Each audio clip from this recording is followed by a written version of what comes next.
Here comes tomorrow, shining with promise, bright, brave new worlds for you to explore. If you don't like it, just hang around, 'cause tomorrow's tomorrow will reset the score. You can fight to turn the tide, try to rewrite, or just take flight, but you can't change the simple fact that it's where all your hopes are hiding. Here comes tomorrow. Hello, homos, sapiens, and superior alike. My name is Josephine Riesman. And I'm Becca Petunia. We are two trans women here to talk about non-binary writer Grant Morrison's Turn of the Millennium comics run with the X-Men and what it tells us about finding joy in a world that hates and fears us. In other words, here comes tomorrow. Oh, was that the worst? So close. We're close to the end. We've got like two more, and we're getting worse at it somehow. I don't know, but good gracious, we have a whopper of a topic today. We are talking about the penultimate arc of Morrison's run on New X-Men, which is Planet X. It's 5 issues long. That's how you know how important it is. Becca, would you like to give us a little rundown, as best you can, of how Planet X goes down, what the weather is like on Planet X right now? Well, first of all, I want to actually start my little recap segment by doing a formal apology. I want to apologize to our listeners. I want to apologize to Grant Morrison. I want to apologize to Hugh Jackman. Oh. This book makes it clear that Xorn was Magneto the whole time. And all of my speculation in other episodes about when the shift happens, if I had just reread Planet X sooner, none of that would have happened. I let you all down. I am taking some time to learn and grow from this.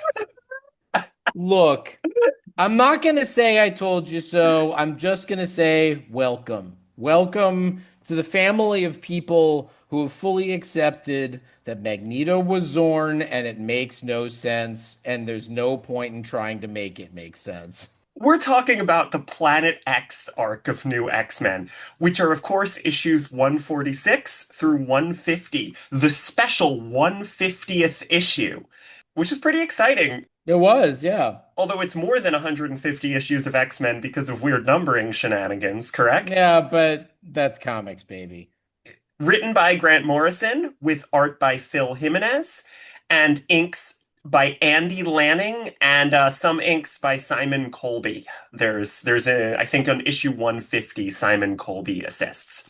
Yeah. What happens in this arc? Well, it is revealed that Xorn is Magneto and has always been Magneto. He built a fake Chinese prison. Military prison. But anyway, it is revealed that Xorn has always been Magneto. And Magneto escapes the Xavier school and starts putting his plan of world domination to literally flip the planet upside down and make Earth into Planet X. Magneto is joined by his new brotherhood, a ragtag band of Toad, the Xorn's class of like misfit toys, Xorn's misfit toys, and Esme from the Stepford Cuckoos. And Magneto has made sure that Xavier and all of Xavier's mutant main X-Men, of which there are 5, has made... God, I'm doing all this criticism right now. Has made sure that Xavier and all 5 of his X-Men are in danger and will not be able to help in various things. This includes setting it up so that when Wolverine, Phantom X, and Cyclops went to space last issue, they would immediately hit into Asteroid M, Magneto's old base, and be stranded, and that would get Wolverine and Jean Grey hurtling on a spaceship into the sun. Sure. Magneto takes over New York City in an hour. Fashion, in an hour, takes over New York City, and in that time manages to sort of set up basically concentration and labor camps, talks about government killings of humans. Let me be clear, trigger warnings for talk of genocide, talk of Nazis, both the sort of modern movement of people Yeah. emulating the Nazis with their fascism and just literally like Adolf Hitler and stuff. So, content warning for that. But ultimately, Magneto, I guess I don't have to go through all the play-by-plays here. Ultimately, Magneto is defeated because of holes in his plan, and the underground team of X-Men made up of the remaining Cuckoos, Beak and Angel, and Phantom X, Cyclops, and Dust. The Phoenix saves Jean Grey and Wolverine from crashing into the sun. They come back, but in the process of stopping Magneto, Phoenix dies, and we are told her egg will not be found for another 150 years. Happy 150th issue. Wow. And also, Magneto gets his head cut off too by Wolverine. Magneto does get his head cut off. There's lots of Xorn stuff. Esme is in love with Magneto, but it's not creepy because Magneto is like, girl, you're a child. What do you mean? Right. Like Magneto is like we'll get into all of that. But first let me introduce our wonderful, wonderful special guest. I'm sorry my summary wasn't as good this week. What was I supposed to do? I don't blame you, babe. I don't blame you. This is some complicated shit, and Grant Morrison was tired of writing it, so when they wrote it. So there's a lot of stuff crammed in there. But let's introduce our special guest. Today we have a freelance journalist and fiction writer who I adore, and that is Asher Elbein. Yeah, Asher, I'm so glad to have you here, not just because you're a wonderful person, but also because you wrote extensively about Magneto in the past, and I cannot wait to see how that thinking plays in here. But first, I just want to ask you, what was your first exposure to the Morrison run?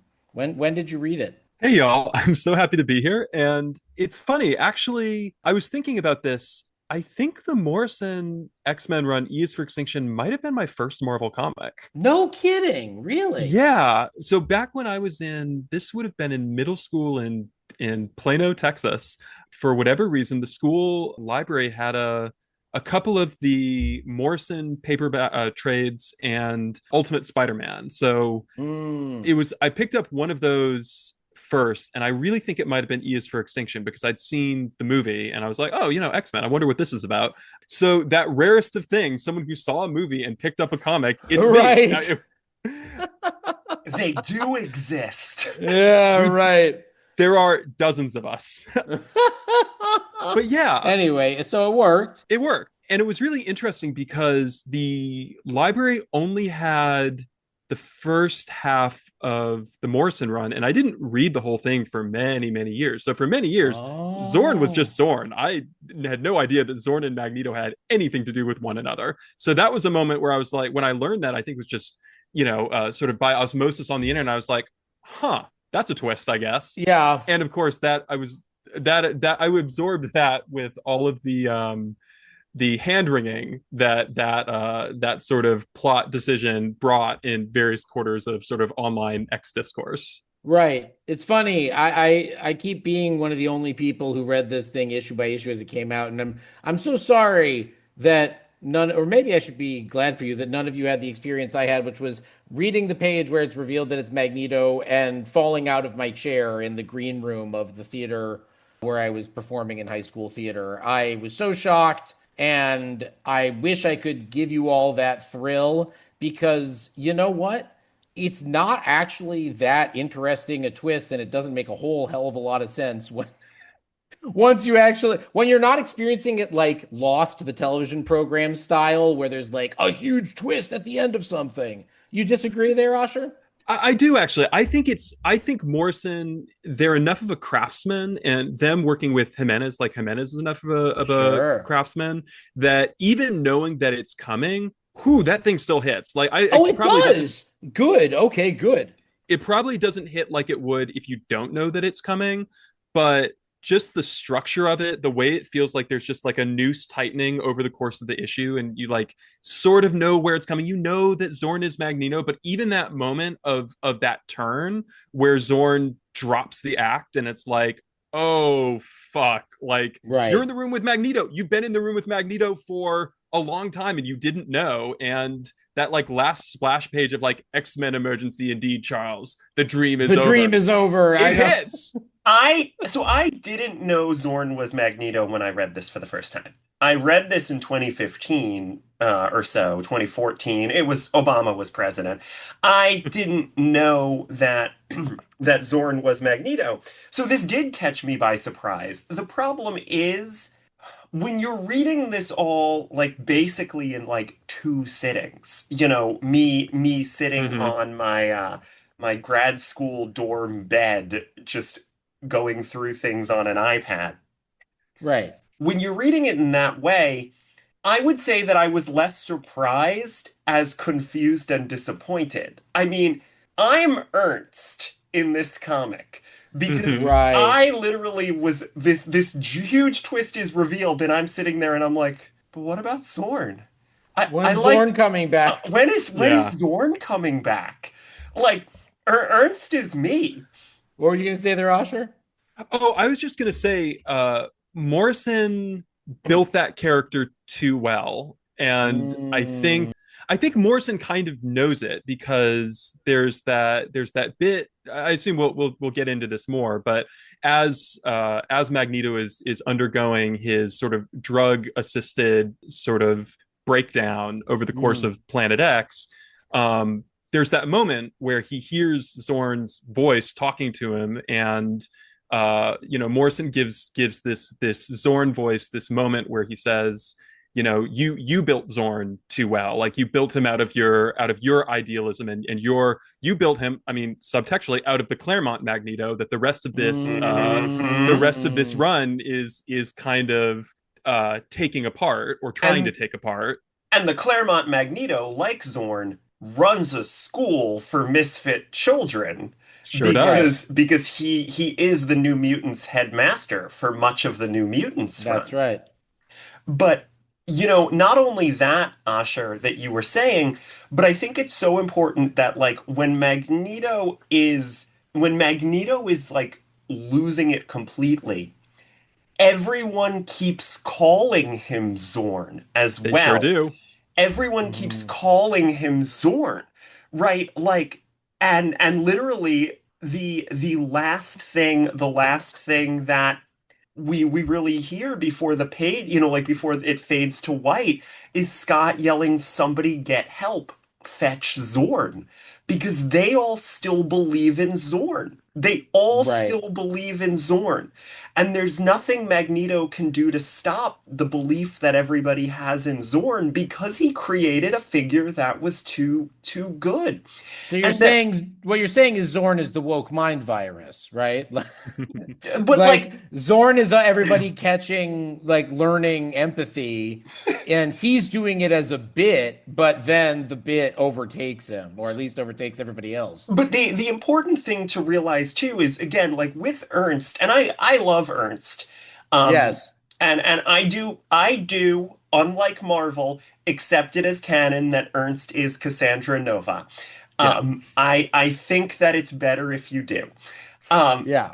I like that it's somehow Cassandra Nova's cells again, but this time trying to do things right. Which is absolutely what Morrison suggests in the next arc, and we'll talk about Right. that. But Ernst keeps being like, "Where's Zorn?" And then Basilisk and Esme keep being like, "There is no Zorn. Zorn isn't real." But the thing is, They're wrong. Zorn is a character Magneto created, but Magneto also created the character of Magneto. Yeah. Mm-hmm. Very They're, true. not to get super philosophical, but that's kind of my role on the podcast. That and recapping, referencing X-Force, there's so many things. Yes, yes.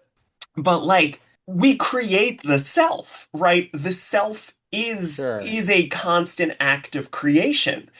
The Magneto, the world leader, is a self, and so is is a self that Magneto had to create. Well, And the yeah, go ahead. and the Xorn is also a self that Magneto had to Well, create. you're tapping into one of the lines that comes up twice, astoundingly, which is Basilisk referring to Magneto as a Xorn Vestite. Yeah, didn't love that, but Very interesting, I huh? I didn't love it, but also I kind of did because Yeah, again, it is about this creation of the self, which I right. think is such an important part of being trans. Basilisk doesn't handle it well, and Basilisk it means it as a mean joke, and Basilisk also dies, and fuck Basilisk. Yeah, alas. Alas and Oh alack, no. but oh no. But but like Xorn, it's all about as much as this comic, and we will get into the themes of fascism and all of those things. But as much as this run is about fascism, it's also about the way we create a self that we project at the world.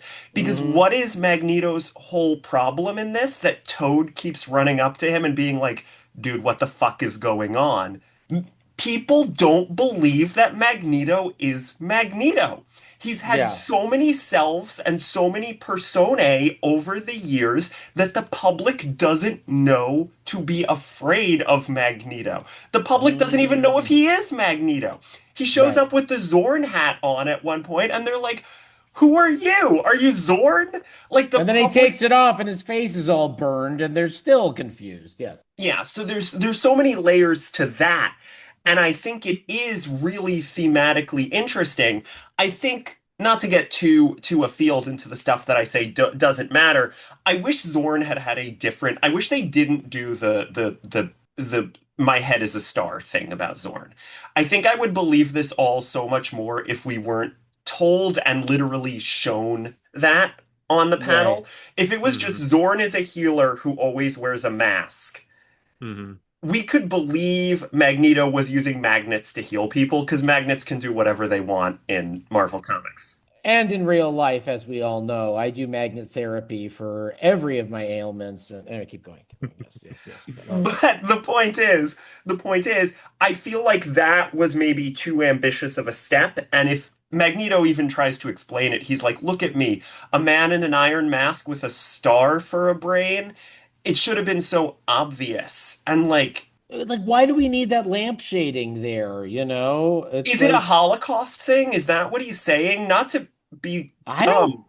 I I don't don't. know. I thought Hmm. that he was like they put the star in an iron cage, like the Jews during the Holocaust. I'm not sure that's what Morrison's going So then for. what does it mean? Well, Asher, I'm curious what you make of just at like a 30,000 foot level, like this turn for Magneto. You've written very eloquently about Magneto and his long, complicated history in the comics. What do you make of Planet X and this sort of extra heel turn in that context? Well, one thing I think that's really interesting about it is that I think there were a lot of people who encountered Planet X and new X-Men in the context of the Claremont run and missed the fact that obviously, like, or I should say, the classic Claremont run, right? There's Right. Claremont's. They probably, like me, I had read the 90s Claremont run, or the 2000 to 2001, rather, Claremont run. But yeah. But what's so interesting is that the reason that this feels, I think, can feel like an ugly reversion of the character is because if you sort of stopped reading around the time that Claremont did the big heel turn for Magneto under very obvious duress, and there's this long period in the 90s where Magneto is he's sort of in the picture, but he's sort of not. Right. He's being manipulated, or he's having brain damage, or he's in a coma. Or it's an alternate universe version of him or Yeah, but something. then there is this run leading up to the Morrison run where Magneto takes over Genosha, which is where this run of comics starts, and that Magneto is very interesting because he's very evil.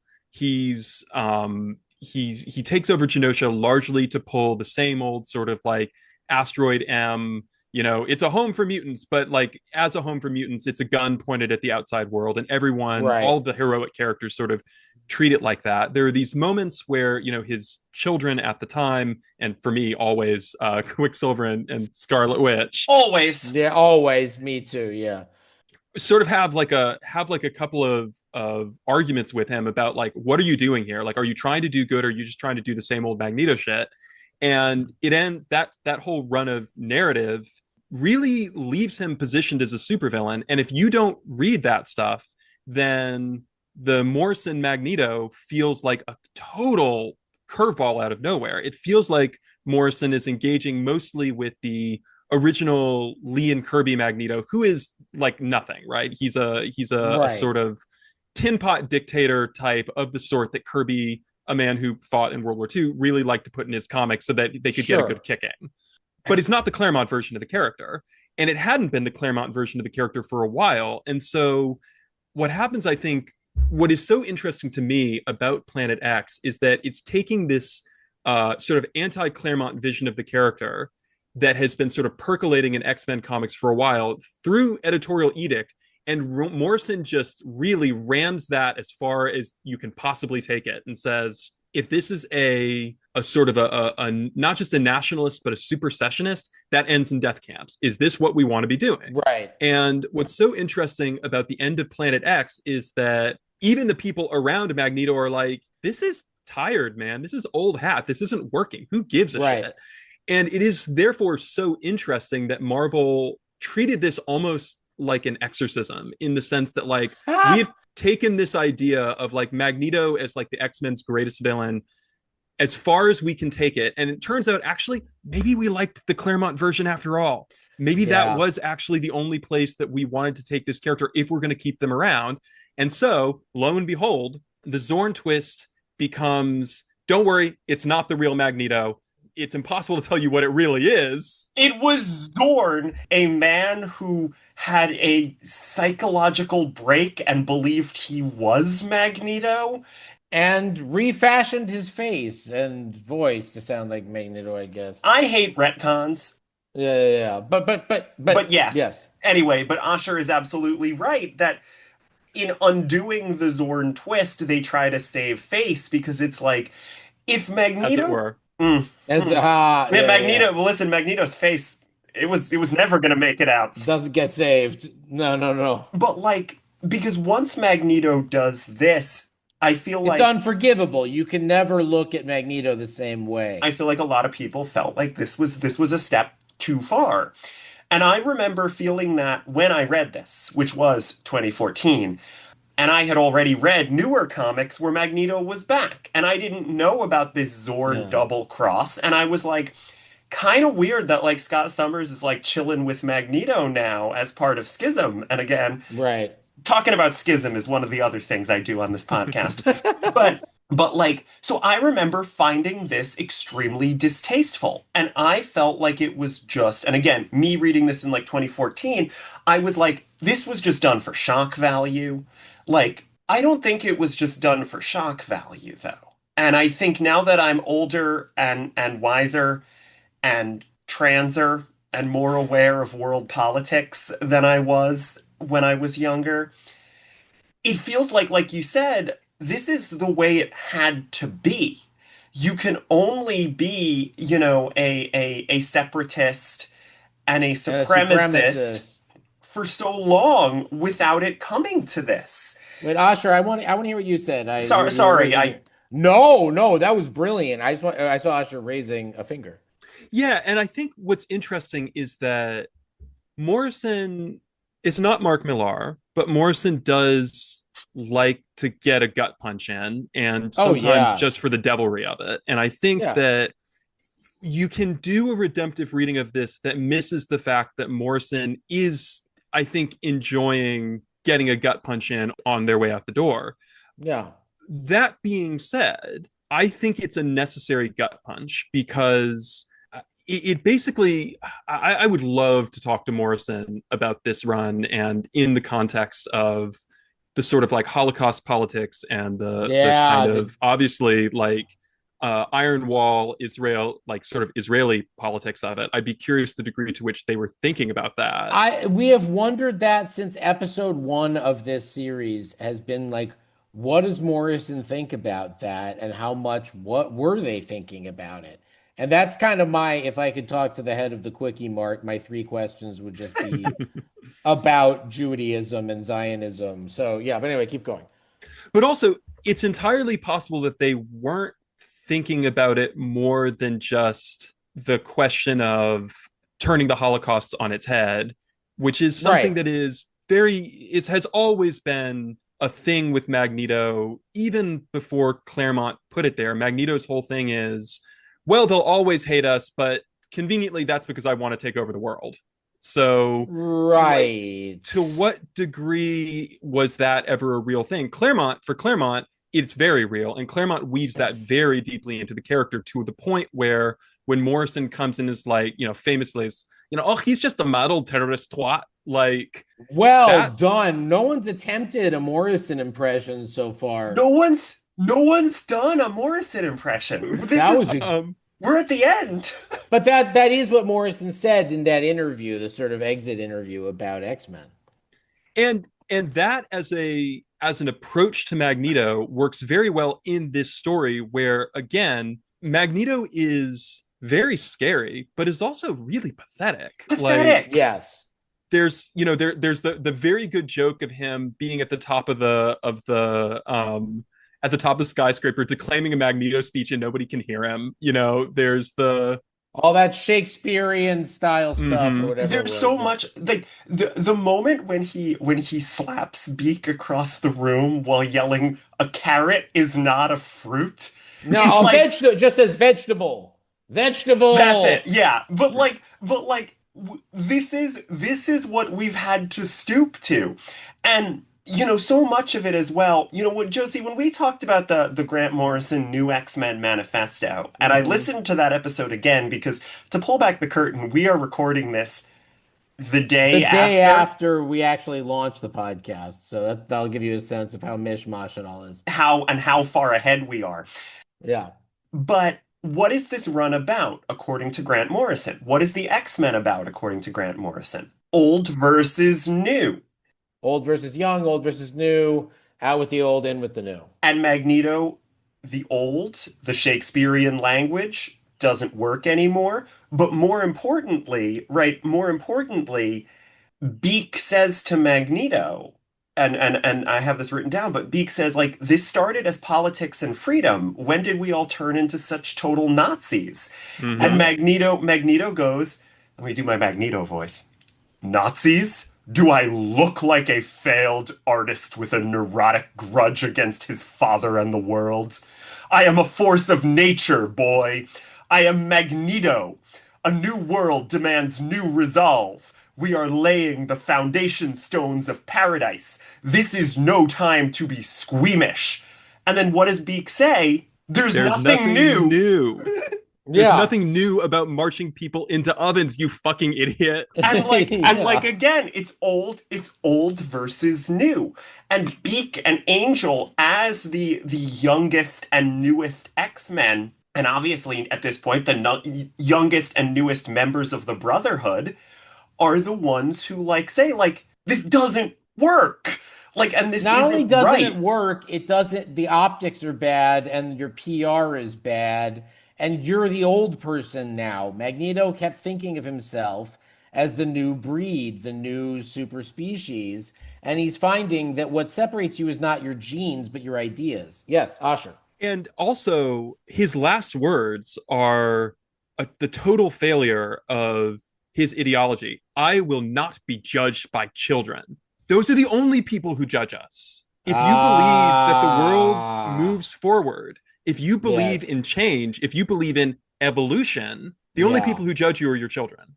And that's correct. God willing that our children will judge us because that will mean that they will have lived in a world that has moved forward.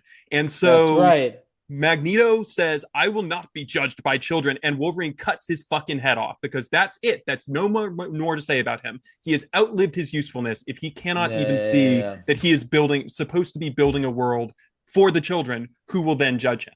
He doesn't even deserve an original death. It had been not even a decade prior that Magneto had been Hadn't Wolverine killed him already at that point? No, he just had his metal ripped out. No, yeah. Charles in Fatal Attractions did the mental thing after Wolverine got his and Wolverine stabbed him real good in the sort of like early Genosha arcs, which is why he's in the wheelchair at the beginning. Yeah. That's what I was remembering. Right. Yes. Okay, got it. There's retribution of some kind. But the point is, like, it's just kind of a boring death for him. He just gets decapitated, you know? And again, contrasting that with Angel and Beak, who are now sort of positioned as the future, what is Angel's concern? She doesn't want her kids growing up to be stormtroopers. Yeah. Mm-hmm. She is concerned about kids and what the future is going to look like for the children. That's right. There's also this is like a one panel bit, so it's a little easy to miss, but even when you see the version of the world that Magneto is ostensibly creating in the sort of like Magneto occupied Manhattan, there's a bit where a couple of mutants attack Beak when he says, "I'm a father," and one of them says, "People like you shouldn't be allowed to breed." I wrote that down, Asher. It is such a saying that to mutants, yeah. Because again, if you are a supremacist, at some point, the supremacist logic is self-reinforcing and feeds on itself. Once you are done with humans, well, who's the person you're supreme to? Right. It's this like weird dude who looks kind of like a bird, and I don't look like that, and I'm a better mutant than him. And this is not a difficult, like this is obviously a very obvious sort of observation to make. It's X-Men. X-Men is not necessarily a place for subtlety. The most subtle, yeah. But also, we all know writers who use subtlety, and they're all cowards. So they're all cowards. I think Morrison. I really am glad that Morrison went here and did this in the same way that I'm glad that Marvel had to look at it and decide that they wanted to walk it back. I'm glad that it got walked back. I think the way that they walked it back was stupid, but I think they needed to do it. But this also needed to happen. And we couldn't have gotten many of the, I think, quite good and interesting Magneto stories that we've gotten afterward without everybody looking at this and going, okay, all right. If Magneto wins, it's not actually fun. Yeah, but this is absolutely Morrison going scorched earth on their way out. And I think the fact that Morrison, and again, like, of course, Marvel would later be like, wait, but Morrison's future doesn't count. But in the arc that we're going to talk about next week, like, Morrison is like, and here's what happens in 150 years. And it definitely feels like Marvel was like, you don't get to decide this for us. You don't get to decide the permanent fate of Magneto. You don't get to decide the permanent fate of all of the X-Men characters. You don't get to decide that they don't see Jean Grey again for another 150 years. Well, I mean, there was this, according to Morrison, there was this period when it looked like they were going to continue. And even they, in that same interview we were referencing before, which I'm looking at again, were saying that they kind of didn't know where to take it. Like, it's either scorched earth or, and what they said was the opening story was about the first human student at Xavier's. He gets mercilessly mocked as a throwback by the pupils until it turns out he's the best guitarist anyone has ever heard.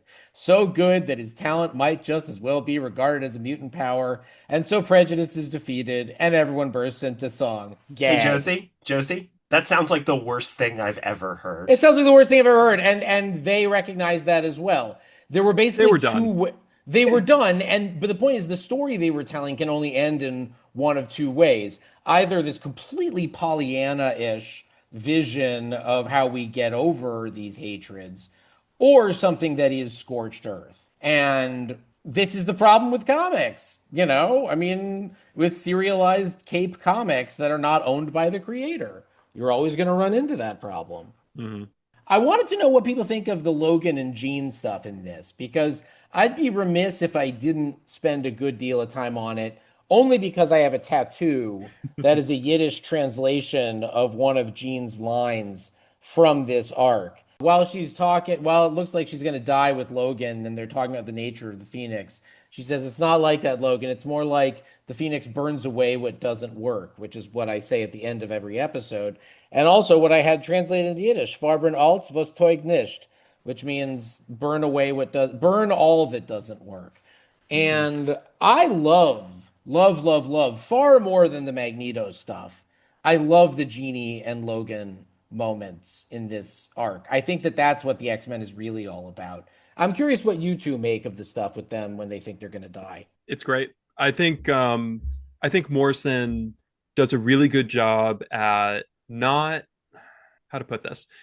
I believe that these are two people who know each other very well, have gone through a lot together, really love each other in a maybe not particularly romantic way, in the sort of like mutual connection. But Mm-hmm. like at the end of the day, who are they talking about when they're dying? It's Scott, because the three of them are in not the Hickman sort of like heavily hinted at polyamorous relationship between the three of them, but they are in a very close relationship, the three of them. Like Yes. there's the arc, the previous arc is, you know, Wolverine dragging Scott along on like a suicide mission to get him out of a drunken stupor. And Right. so Scott's ghost is sort of, or sort of Scott's shadow is over that conversation, because it's never just been Wolverine and Jean, and it's never really just been Wolverine and Scott either. It's like that trio is always sort of mutually interacting with each other once they're all three of Mm-hmm. them in the same stories.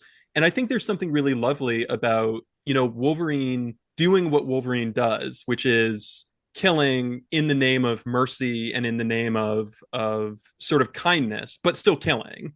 And Yeah. Jean doing what Jean does, which is dying, and through dying achieving apotheosis over and over and Right. over again. And Scott being, even though he's not there, Scott doing what Scott does, which is serving as the straight man, and sort of like pole around which these other two characters are always sort of thinking about and comparing themselves to and working out their relationships to. I think it's masterful, frankly.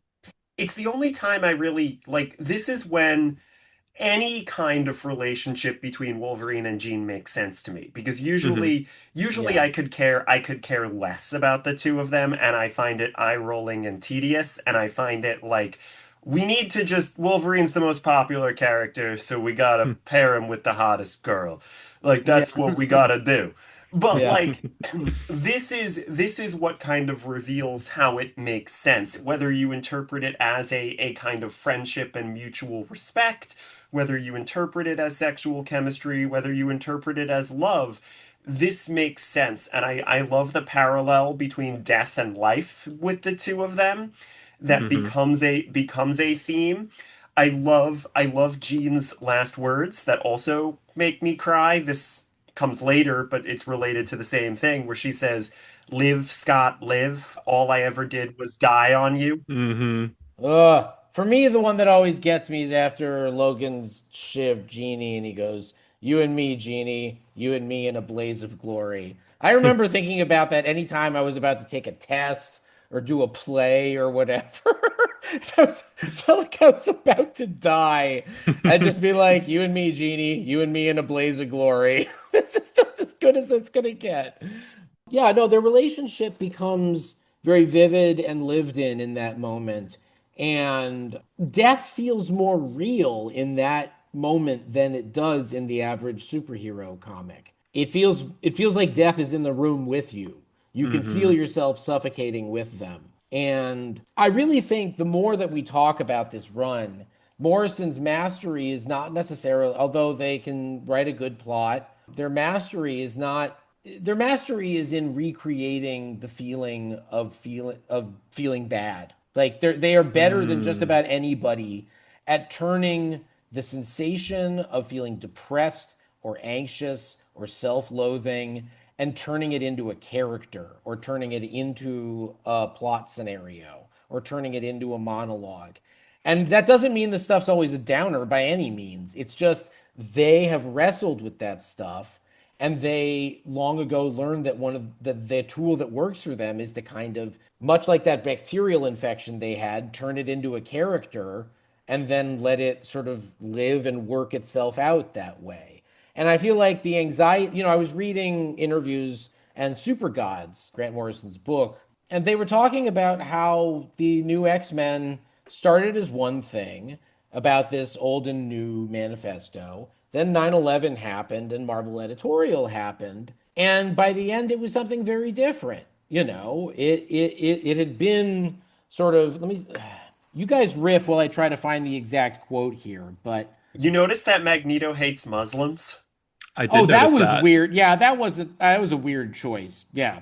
Well, I don't think it's that weird a choice. No, I disagree. I mean, I agree with Asher. I think Yeah, I again. guess for this iteration of Magneto, it completely makes Well, sense. and my whole thing. So what we're talking about is Magneto saying that he's frustrated with Dust because Dust won't renounce her Islamic faith. And you know what's interesting to me about that is that has echoes forward to Krakoa, because one of my issues that I'm always saying about Krakoa is that Krakoa posits a lack of intersectionality. Krakoa posits that people are mutants and that is the most important part of their identity, and that being a mutant who is also Jewish, or being a mutant who is also disabled, or being a mutant who is also like any of these things, Muslim, Native American, Right. thinking of, notable characters, it doesn't matter. That second part doesn't matter. And Magneto is also trying to create that again, that supremacist, separationist, isolationist ethno state. So the ethno state needs to just be like, the one thing that we focus on is that we are mutants. Well, you're hitting on exactly what I was looking for the quote from, which is Super Gods. Morrison says that shortly into the project came the artistic reverberations of 9/11, and New X-Men turned into a diary of my own growing distrust of a post 9/11 conformity culture that appeared to be in the process of greedily consuming the unusual and different. And that's exactly what we're talking about here. So we're reading it right. Like, this was Morrison at this point going, even mutants, the eternally different, are capable of becoming the same kind of fascist conformist thugs that the humans are capable of being, which. Well, and again, that was again the other thing I talk about, my issues with Krakoa, but it's so relevant because it's what we're seeing here as well. But my issue with Krakoa in that regard was like, that's a bad thing, right? Telling people that they can only be mutants is a bad thing. Yeah, that's your only vector. Yeah.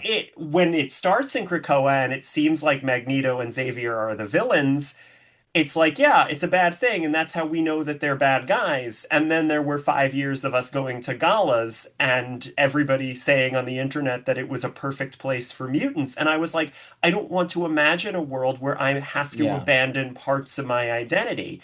Where like I can't be trans and Jewish. Well, you can. Well, yeah. Like, I mean, when you have a mutant kind, a mutant identity that says you have a new religion now, that then you get complicated. That's why that dust line is so potent, and why Magneto then in Hoxpox saying you have new gods now is so, because people feel that on a very deep level, and they'll go, yeah, sure, I have identities, but my beliefs I'm not willing to sacrifice, and my beliefs are part of my identity. Yes, Asher. Well, I was going to say, as somebody I think who likes the Krakoa era significantly more than my hosts on this podcast. I didn't even read most of it, so I like Hoxpox a lot. Let me be clear, I love Hoxpox. Love Hoxpox. Becca is the one who is a bigger hater because she actually read more of them. But yes. Well, one of the things that I think is actually really interesting about the Krakoa era is that the Krakoa era is very,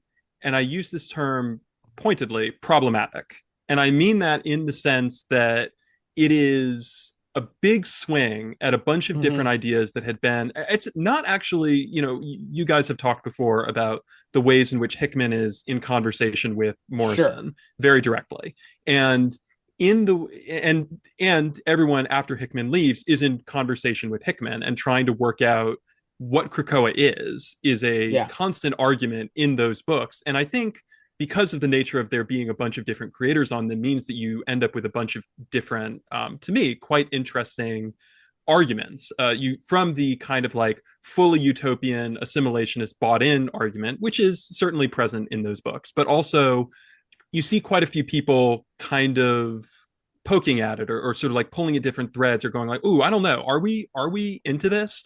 And what is so interesting to me about the way that it finishes, particularly with Magneto, which definitely with Magneto, it's a fascinating ending. Magneto goes through a very interesting character arc where at the beginning of the Krakoa era, he is fully bought in. He is fully like, yes, this is all I ever wanted. And then everything that happens to him in procession from there is kicking him in the teeth about the fact that this is not actually working, really. Mm-hmm. And Al Ewing and Lucio Vecchio's Resurrection of Magneto, which is a comic that means a tremendous amount to me as someone who was reading it around the time that the Gaza genocide was really ramping up, was, I think, Ewing really looking at what Hickman had done with Magneto, what Claremont had done with Magneto, and what Morrison had done with Magneto, and saying, who is this person now? What does it mean to want to be safe? What does it mean to want nobody to ever be able to fuck with you again? What does it mean to want justice, but also want justice carried out through your own hands? And is it possible to want that for only yourself? And that is something that obviously is a long-standing argument that has been happening in the Jewish diaspora.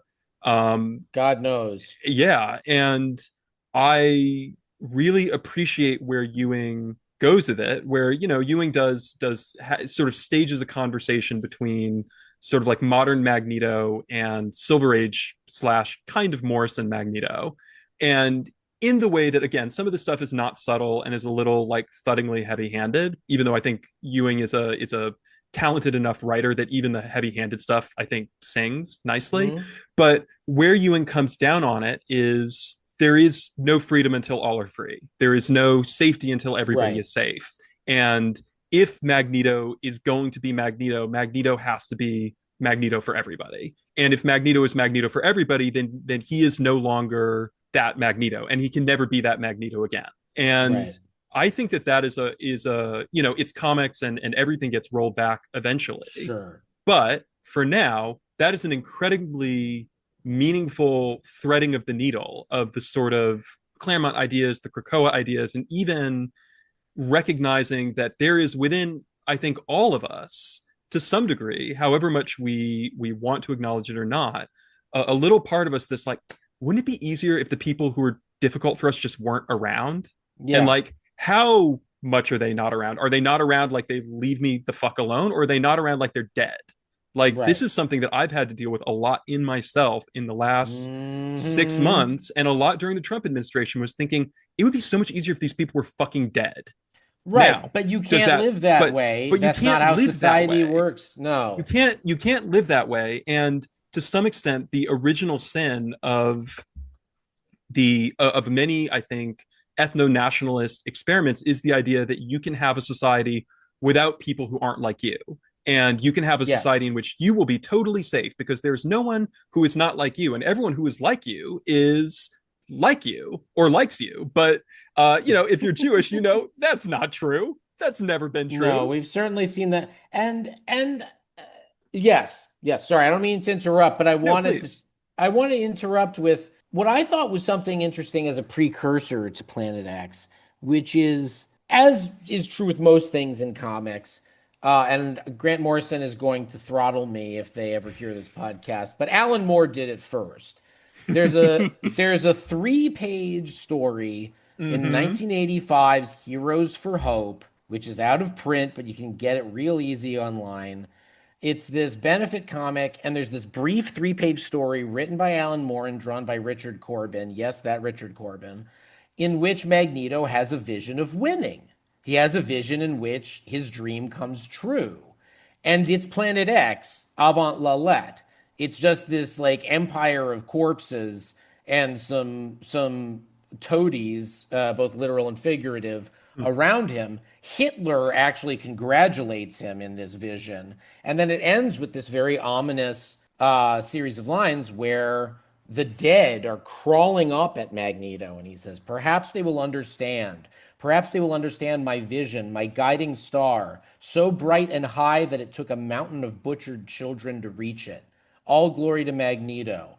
And then at the end, there's this, the final line is what makes Magneto such a great character.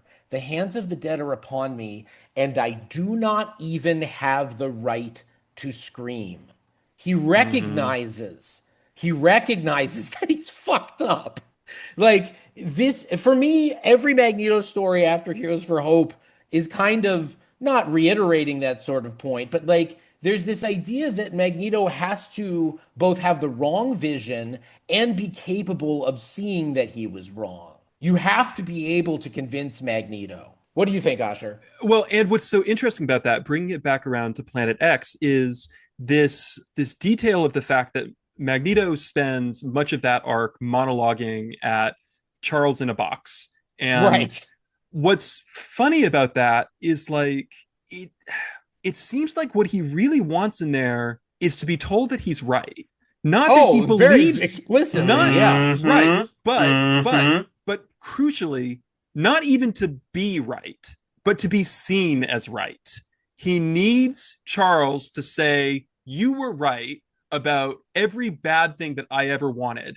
I was correct to want it, and you, this man who, whatever your many many flaws of sort of political philosophy are, basically wants people to like be able to live together, and I deep down don't want that, and I know that that's wrong, so I want you to tell me that I'm correct." Right. It's a humiliation thing as much as anything But else. it's not only a humiliation thing. I think it is Magneto's self-doubts as well. Well, I think sure, it's yes. both. I think Magneto needs Charles Xavier to tell him he's right. A, because he wants to humiliate Charles, and B, because in his heart, Magneto is not sure he's right. Yeah. Like, He's been seeing all these people wearing the t-shirts and having the posters, and I'm sure as he was playing Xorn, every single day he doubted more and more whether those posters were right, whether Magneto was right was right. but also like it is this thing that we are seeing today as well, where it's like, you see it with right-wing people sometimes, where it's like, you guys won. You won. Right. There was what's his name? Lock the Gates. Mark Maron. Mark Maron. Yeah, Mark Thank you. Maron had a great bit where he was riffing on Theo Vaughn, and he was saying, "You're attacking trans people, but you won. You're kicking them. They're down. Like, what's next?" And again, but it's totally like it's not enough just to win. You also need everybody to say that you won, You were and right. everybody to agree with you, and everybody to say that you were right. And again, it's like because it's not necessarily just about winning, and it isn't for these right-wing people who hate trans people, and it's also not for Magneto. Well, it's also not about winning a world that's worth having after you've won it. That's the thing, is he's ripping everything to shreds, and everyone's pointing out they haven't had food in days, and he's like, "Yeah, well, anyway, back to my monologue." Magneto destroys the bridges in and out of New York City. What are you going to do? Yeah, You can't no. grow food in New York City. I mean, you can grow a little bit. Not enough to feed the Community city. gardens exist, but Asher. I think what's interesting is, that sort of, in the way that I think Magneto has gone through, it is again funny to use the term exorcisms for a Jewish character, but I think has gone through many like narrative exorcisms. Like Claremont narratively, sort of like famously narratively exercises the Lee Kirby version. Yeah. By saying, well, here's what might have created a man like this, but that contextualizes and diverts him onto a different course. Right. The sort of like Marvel trying to banish the ghost of Claremont leads to Morrison, sort of like Morrison's exorcism, but more, as you point out, kind of gets there first, to some degree, reading the direction that maybe the wind is taking that character, and sort of like lands a little knockout blow on his way out the door. Right. And then obviously, like, once it was clear that Magneto couldn't be that, people spend a lot of time trying to figure out what Magneto can be. Right. Can we hang out with Magneto? Is Magneto right? And to what degree is Magneto right? And what do we mean when we say And what he's do we right? mean when we say that? And then the sort of the Hickman era again does the Hick I say the Hickman era, but because Hickman I think tees it up, and then A lot of people take it in other directions. yeah, Yes. and then Ewing I think knocks it out of the park by saying, okay, through the course of X-Men Red and the resurrection of Magneto, it is in a sense a resurrection because he had to die. Magneto always Right. like the Phoenix, Magneto needs to die to learn Mm. things. And And he's more, and his message when he's dead is like, if anything is right, if Magneto was right, it's what he says in ambient magnetic fields when he's dead. Right. It's not any of the stuff he does when alive. yeah, not Mm. until that character has been rebuilt from the ground up. And what that actually I never thought about this before, but there is a really interesting juxtaposition between Jean and Magneto in the sense of death and rebirth, and sort of what you are when you're dead versus what you are when you're alive, and how you face death also, because Yeah. that moment we were talking about Wolverine and Jean uh being thrown into the sun by Magneto and having a moment of genuine connection and genuine understanding, and sort of facing death together as a potentially, not a next step that is to be welcomed, but certainly a next step that is coming and must be faced Right. and Right. and Right. moved through. And Magneto's whole thing is, I will supersede and then never die. I will Ah. replace and I will never be replaced. I will not be judged by children. Right. I will always be the adult in the room. It's And right. Magneto doesn't have a successor, right? Like, who's his next in command? Toad? Like, Right. That's the very Toad funny part. It's isn't like Toad riff. isn't Toad Right. isn't gonna be Magneto. Like, if when Magneto, we see what Toad does when Magneto is gone, and it's be sad that Magneto is gone. Here we have Esme, who's perfect. I mean, yes, Esme has the thing where she loves Magneto, and Magneto again rightly is like, you're like 12. Yeah. Um, Right. but um, but there's the thing there too where it's like, okay, Esme could conceivably be Magneto's successor. Esme is smart and capable and all of these things, but Magneto doesn't want that either. It has to be Magneto. It has to be. It's Right. not about the Brotherhood. It's about Magneto. And if it weren't going to be about Magneto, then he could have stayed Zorn. Mm-hmm. He built himself Mm. a perfect escape hatch from being Magneto, where he could have pursued even maybe a slightly harder edged Xavierism if he'd wanted under the mask of Zorn. If he wanted that, it was there for him. But he didn't want to be Zorn. He made Zorn, but he didn't want to be Zorn. He always just wants to be Magneto. And until he goes through, I think, in reading the sort of like character from the sort of 30,000 foot height and choosing to look at it as a cohesive thing, even though it very much is not. Yeah. He can't not be that until he goes through a couple of ego and literal deaths of, going to whatever the opposite of the white hot room is, and sort of recognizing, you can't do this, man. This doesn't work. And if you want something to work, you need to be someone who fights for everybody. You need to be effectively, you need to be a superhero. And he's not always going to be a Oh. superhero, but if you want to make a better world, then you can't be a supervillain definitionally. Yes. Yeah. And this is a lesson that many a person could stand to learn these days. Yeah, for everybody. For But everybody. I mean for everybody in the sense that till all are free, till all are safe, nobody is free and nobody is safe. Yeah, my spouse is always saying, the different. She used to be a reporter in Tampa, and she used to talk about how the difference between her and a lot of the Republicans there was like they were envisioning a future that didn't include her, and she was envisioning a future that did include them. The Mm-hmm. competing forces here were, one was kind of exterminationist, and the other one, even if it didn't like the people who were exterminationist, would allow the exterminationists to live. and to thrive and to try to be better. And we talked about this a little bit with Cassandra Nova and Jean Grey's response to Cassandra Nova way back in Imperial. One thing I remember talking about then was, and Josie, you brought this up too. Jean is like, Cassandra, you know why you're gonna lose? It's because you don't have friends. Yeah, you don't have any concept of Mm-hmm. friendship. Yeah. And Jean, we see in that issue, Jean being like, it's about us all working together, all the X-Men and the kids, Angel and the Cuckoos Hmm. and Beak.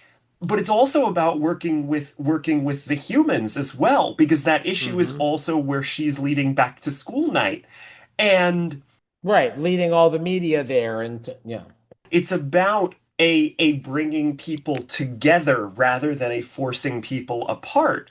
And again, like that, we're all more alike than we are different. Not to do like platitudes here, Sure. but like, we obviously can't not I mean, again, Morrison wants us to think about Nazis and stuff, and like these kind of racial differences that we see, and religious differences, and again, and like gender presentation differences, and all the things that the Nazis hated and attacked. They're not actually that different. You know what I mean? Like the Right. the world shouldn't be broken down into like groups and sections and all of these Well, at things. least not with hard and Yes, non-porous borders, because there are that's the certainly thing. advantages to communities and subgroups and things like that. Right, And like, right. Which is what we were talking about before. You don't want to subsume yourself just into a nation state project or a religious project and sacrifice whatever individual identities you have or community sure, I identities. think those individual Yeah, identities are important. And I'm also not, again, we talked a little bit about big tent stuff, and like the big tent metaphor is always a little awkward. But the point being, like, yes, obviously maintain what makes you you. And again, some of the things that make me are the fact that I am trans and Jewish and a lesbian and all of these different things. hmm, But like at the end of the day, I need to remember that like there are people on the other side of the world who are also people. Again, there are people on the other side of the world who have hopes and dreams and love and laugh and cry and all of these different things. And again, like that's why we need both, and we need to maintain those communities and that friendship, and that is not what Magneto wants in Planet X. Magneto is not right about that. No. I think Asher, your essay, which we've been referencing but should actually shout out, it Defector, the judgment of Magneto, I think really gets at a lot of this stuff and points out that when you say Magneto was right, you really have to point out which iteration of Magneto you're talking about. Because there are a Extremely. lot of people who, when they say Magneto was right, they do mean the Magneto of Planet X because they have given up on the idea of there being a functioning society. And they've given up on the idea of ever being accepted. They've given up on everything that life is supposed to stand for, and they're willing to burn it all down. And I just don't like that attitude. That kind of Magneto is right, I'm not down with. The more recent and also in some ways past Magneto was right statement of like, look, this only works if if we're militants, let's be militants on behalf of human decency and human equality for everybody.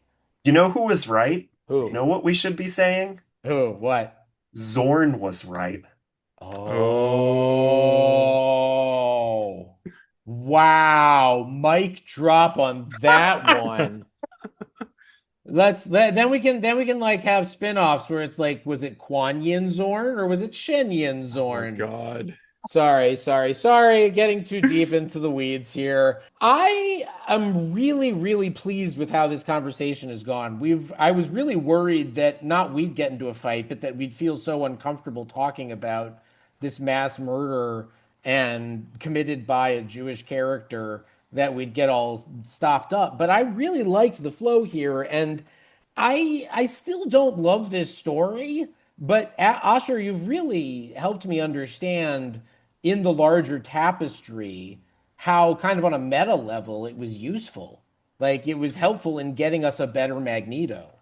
And I think I should say this is not my favorite Morrison story, and there's a No. lot about it that how to say, um, don't like is maybe too strong, but this is Morrison pressing their thumb on a bruise and really digging into it, and it Oh hurts. yeah. And it hurts maybe more even than they intended. And I don't think that they're always super careful about how they do it.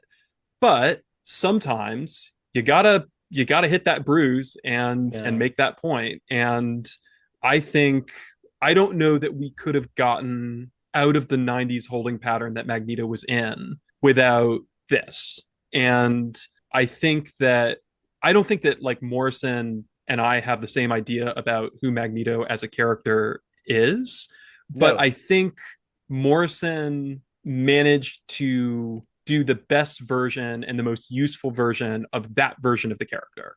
Like that was Mm, useful, that needed to happen, and inevitably someone's going to try and do it again, and it's going to probably be worse. yeah.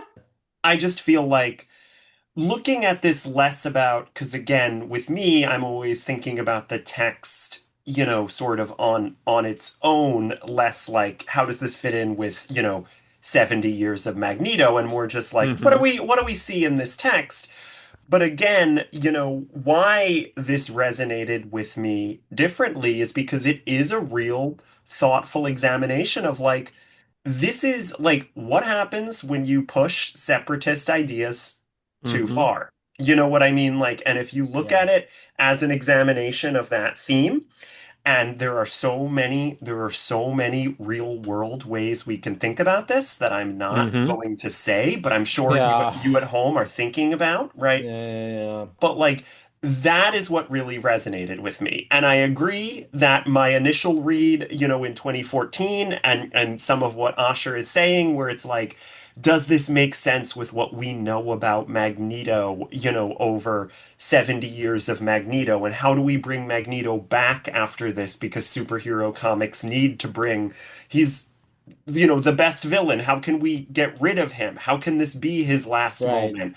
But like looking at it as an individual text, it makes perfect sense given all of the things that we've seen in the Morrison run, given the buildup of Magneto was right. And it's like, no, guys, when you say that Yeah. the separatist is right for long enough, this is where you end up. That's where it leads. Yeah. Right.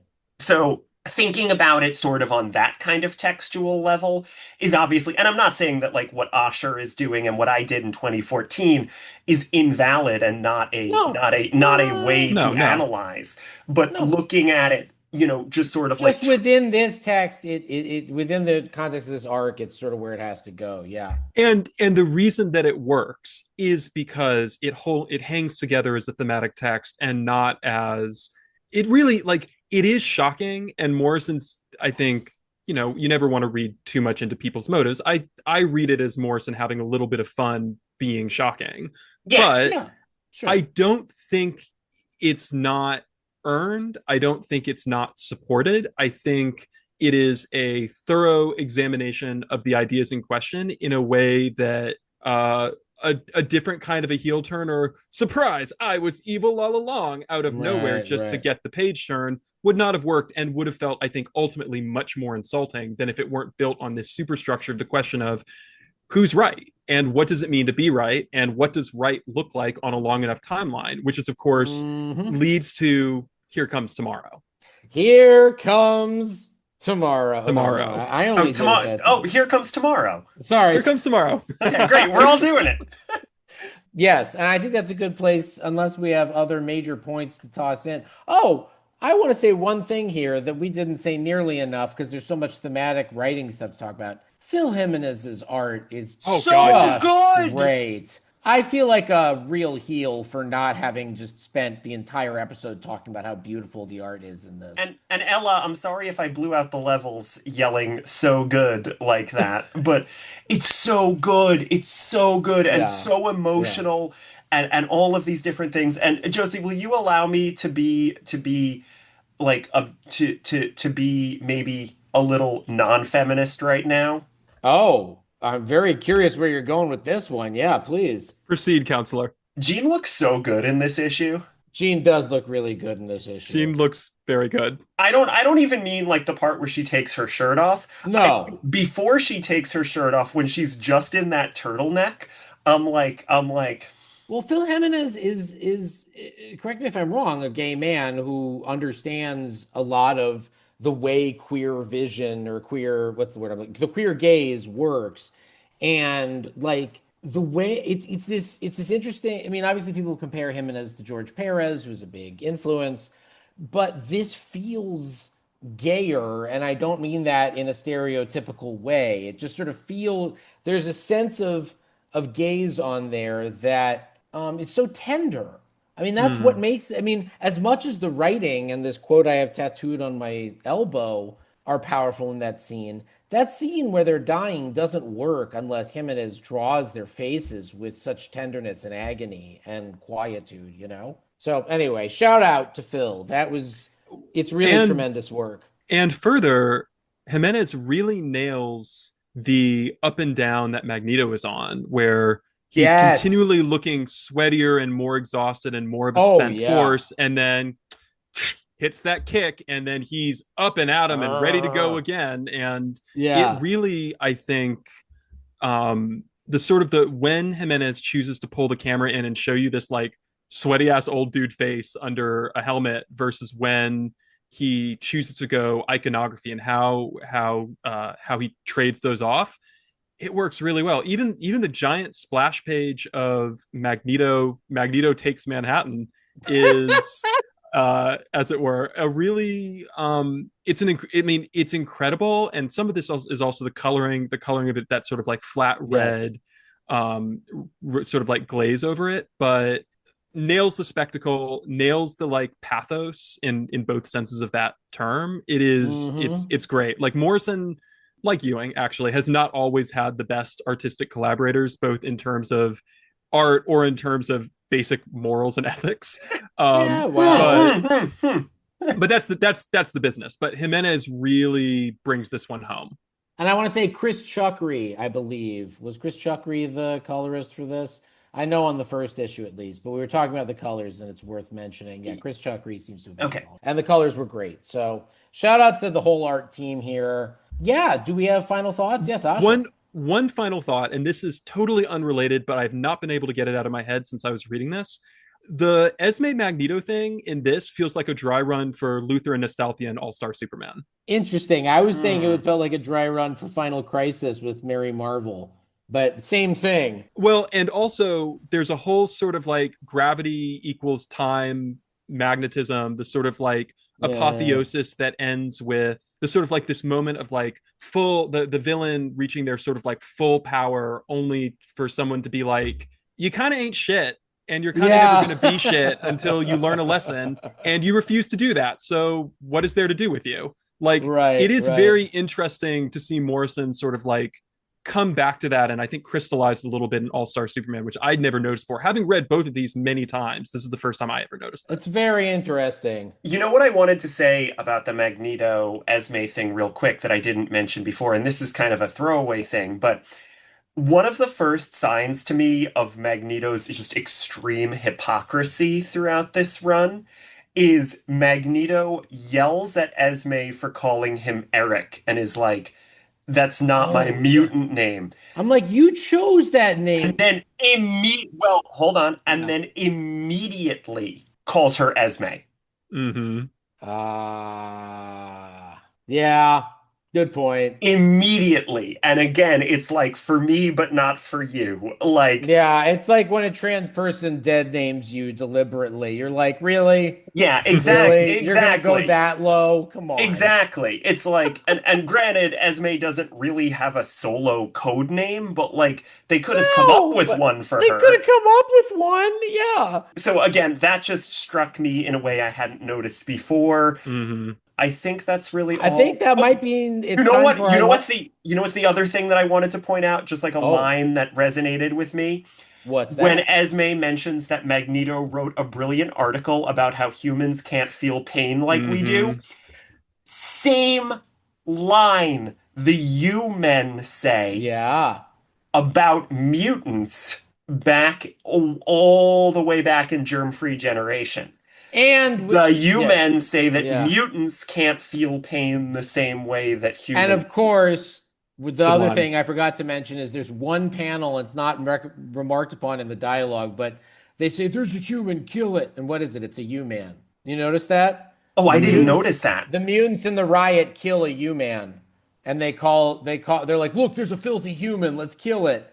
And it's this perfect reminder that, like, just because you want to join the fascist parade doesn't mean you're necessarily going to be allowed into the fascist parade. Oh my God, are the U-men pick-me's? Is they that kind it? Of are. Is that it? That one, it's implied that U-man was a pick-me because the U-man's there for the, like, Magneto rally, and then everyone sees that it's not a natural-born mutant. Time for my lightning round. So we have a lightning round question, and it's very easy. So, Asher, here's a quick lightning round question before we wrap up. This is related to Grant Morrison's manifesto for New X-Men. Asher, Logan, Wolverine. Logan, hot or not? Do you think Wolverine is hot? I think it depends on who's drawing it, but I think the Wolverine in this is hot, even though I don't like the goatee. Okay. Fair enough. Hugh Jackman in the 2000s X-Men movie, hot or not? Obviously. Okay. Obviously. Great. That's good the answer. Simplest answer anyone has given. That is about as straightforward an answer as we have gotten because we've mostly had lesbians on here. And I've mostly had to explain to them my theory that Wolverine is fundamentally a stone butch. But we don't need to get into that right now. I think, and the thing is, as I would say a mostly straight man, like there's a way in which I think the framing of Wolverine is always like partially sort of like male, sort of like self-fulfillment fantasy, sure. But also Hugh Jackman's just a good-looking dude, and he's got a nice set of pipes. He just, he looks like a kind of a young Clint Eastwood in those movies. And he does. And I think the Wolverine in New X-Men is much more butch than Hugh Jackman is, but that I think only makes him hotter. Great answer. Great guest appearance. Iffy but interesting arc. Becca, what's the next arc we're talking about? Well, the next arc that we're talking about is the final arc written by Grant Morrison. No! Well, it's okay. It's okay, Josie, because I'm going to force you to do Bright New Morning. Oh, Christ. Yeah, okay. Anyway, go on. What are we talking about next week? I'm gonna fly to Josie's house. No! Tie Josie up and force her to podcast about Bright New Morning. But we're talking about Here Comes Tomorrow. That's the name of our show. We finally got to the title track of our album. It's amazing. Which is, of course, New X-Men issues 151 through 154. I'm really excited to talk about that. We got a great guest. It's Hugh Jackman. It never gets old because we've taped all of these before we debuted, no one knows that we say that like every episode, and it always gets a laugh. It's great. It always gets a laugh. No, it's not Hugh Jackman. Yeah, I'm really excited for that one. Genuinely one of my favorite arcs, an arc I think about all the time. A lot, yeah. More than almost anything else. It's like Riot at Xavier's and this are the ones that stick in my mind, so Here Comes Tomorrow. So we'll talk about that next week. Hey, it's Becca Petunia, just jumping in from the future, which is very appropriate for the X-Men. So given that the holidays are coming up and Josie's working on her book and I'm recovering from surgery, we're actually going to call this the season finale of Here Comes Tomorrow. So yeah, we're leaving you on a bit of a cliffhanger.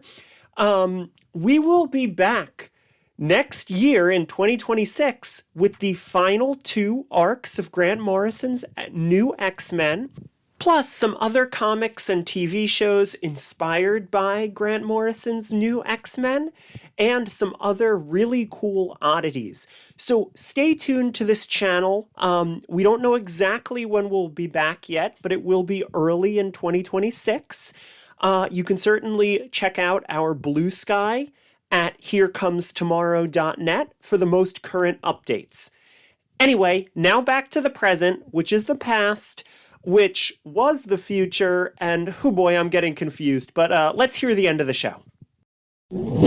Please join us. Asher, thank you so much for joining us today. This was such a great conversation. Thank you so much for having me. This was a blast. Asher, where can people find you if they want to find you, which I hope they do? You can find me online over at Blue Sky at Asher Elbein, .bluesky.social. You can find my website where I post the various sort of articles I write for various sort of feature outlets at asherelbein.com. And you can find the newsletter that I run with my brother and various illustrious guest writers at heat-death.ghost.io. And if you look for me in bookstores, you might find some stuff that I've written if you look in the science section. Asher, you know who has a heat death in this book? 2 people, in fact. That's right. We're going to include in the show notes, not only to that stuff, but we will also include a link to Judgment of Magneto at Defector, which is a very relevant side reading portion for what we were just talking about. Becca, where can people find you? Yeah, people can find me on Blue Sky at Tall Girl Petunia, all one word. You can find my writing on my other special interest, the works of Jim Henson at toughpigs.com. You can find my podcast about the Muppets and 70s feminism. It's a Prairie Dawn companion, and you can find it on the feed Muppet Fan Podcasts with toughpigs.com. Great. And you can find me at josie.zone, and that's everywhere. On the URL bar, in your Blue Sky search bar, Discord, you name it. I am josie.frickin'zone. But don't include the frickin'. You won't get there. You'll get to a 404 page. Okay, thanks everyone. And remember, until next week, burn away what doesn't work. It made so much better. It finally makes sense. Oh my God. I'm the Leo pointing gif right now. Yes.